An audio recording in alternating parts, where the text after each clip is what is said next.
Martelange, 1967. Cette année-là, M. Debar inaugure sa nouvelle caméra Super 8.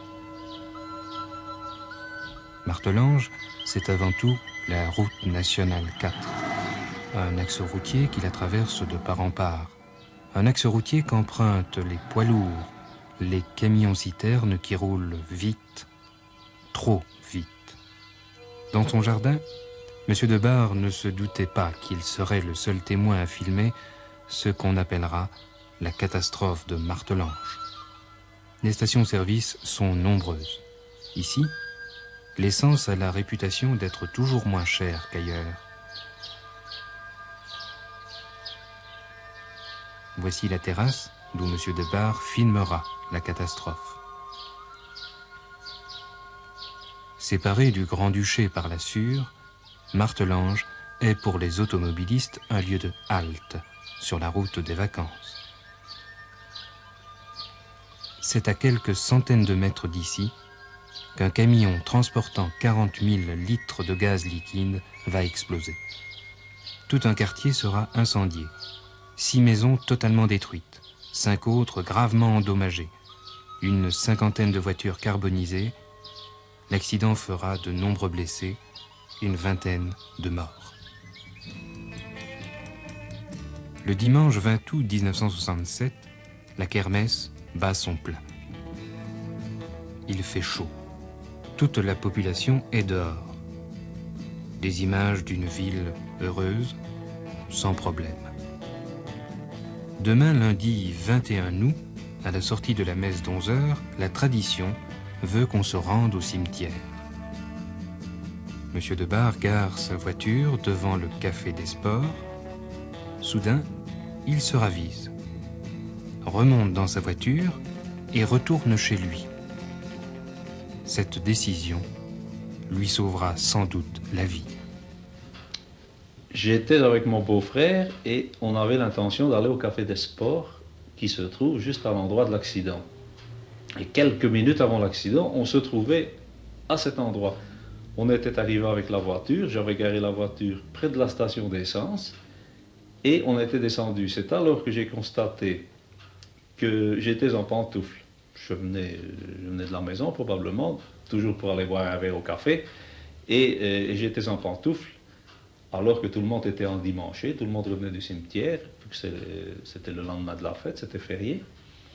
Alors on a décidé de remonter pour changer de chaussures, on est remonté dans la voiture, on est arrivé à la maison qui se trouve sur la Nationale 4, direction Arlon, à 400-500 mètres de là, et c'est à ce moment-là qu'on a entendu l'explosion. On est redescendu immédiatement, ce qui nous a permis d'arriver dans les premiers sur place, et comme j'avais la caméra dans le coffre, j'ai commencé à filmer presque immédiatement. On peut dire que j'ai eu beaucoup de chance ce jour-là parce que j'aurais pu très bien être sur place encore au moment de l'accident, peut-être dans le café, mais peut-être aussi sur la route, alors c'était terminé. Je suis arrivé là très rapidement par après et comme tous les autres témoins d'ailleurs, on ne savait pas ce qui s'était passé. On ne le savait pas, pourquoi? Parce qu'il n'y avait rien.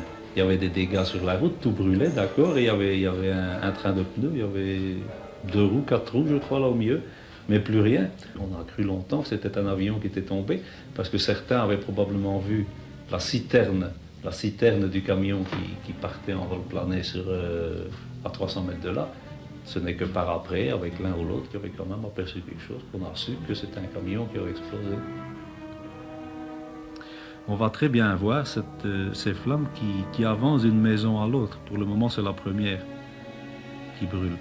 Voilà les premiers témoins de l'accident qui commencent à avancer. Ici, on n'a jamais su qui était cette dame qu'on est occupé à porter. C'est le Café des Sports. Voilà, le Café des Sports, mais ce n'est pas le café qui brûle, ce sont les taillis derrière. Voilà, ici c'est un gros plan de la station, on voit la fumée noire. C'est l'explosion de la citerne de mazout, ça. On commence à organiser les secours.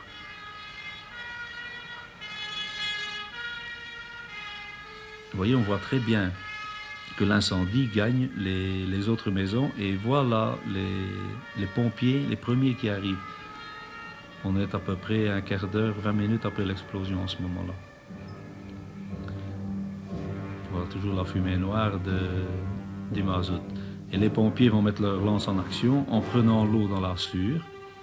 Et comme on est en plein été, qu'il faisait très chaud à cette époque, il y avait très peu d'eau et on va voir la difficulté d'avoir de l'eau à cette période.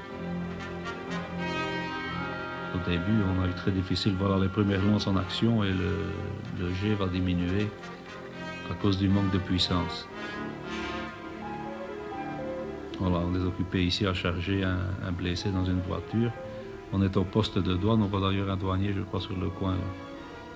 Quant à l'incendie, oui, il y a eu une accalmie, mais le feu continue et il va d'ailleurs arriver à la dernière maison. Maintenant, il est à l'avant-dernière. La dernière, qui était la maison des docteurs, va brûler, enfin le toit va brûler également. Voilà, là on est à droite, on voit là-bas dans le fond l'hôtel Martineau qui brûle.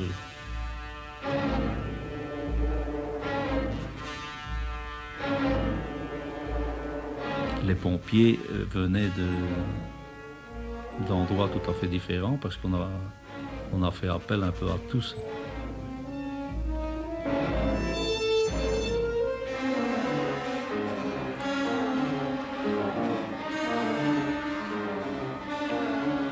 Voilà encore un camion et voilà les premiers blessés qu'on est occupé à transporter. Au début, on ne les voyait pas, j'ai même cru qu'il n'y avait pas de victimes lors de cet accident, parce qu'on ne voyait rien. Il y a d'ailleurs eu beaucoup de blessés qui sont retournés chez eux par leurs propres moyens. Et il y en a quand même eu quelques-uns qui sont restés sur place, c'est-à-dire ceux qui étaient vraiment près du pont au moment de l'explosion. Alors à cet instant, je crois que les pompiers parviennent à être maîtres du feu. Maintenant, je remonte vers Arlon. Et on voit ainsi de loin ce que ça donnait. Ça, ce sont les vues prises le lendemain matin et ce qui reste des ruines. Voilà l'ancienne gare qui est maintenant abattue. Voilà le café des sports, où les gouttières de ce café ont complètement fondu. Il n'y avait plus que les attaches. Tout le zinc a fondu pour vous dire la chaleur de cette explosion. Certaines mesures ont été prises dans le village, c'est-à-dire la procession ne passe plus. On a fait une deuxième entrée au cimetière, ce qui permet d'arriver par l'intérieur du village. Mais le problème est toujours là avec la Nationale 4 qui est toujours aussi dangereuse qu'avant. À ces victimes-là, on peut encore en ajouter un tas d'autres, car depuis 1967, ça n'a pas arrêté. Il faut croire qu'il n'y a pas encore assez de victimes parce qu'il y a encore des inconscients qui sont occupés à saboter le projet de contournement.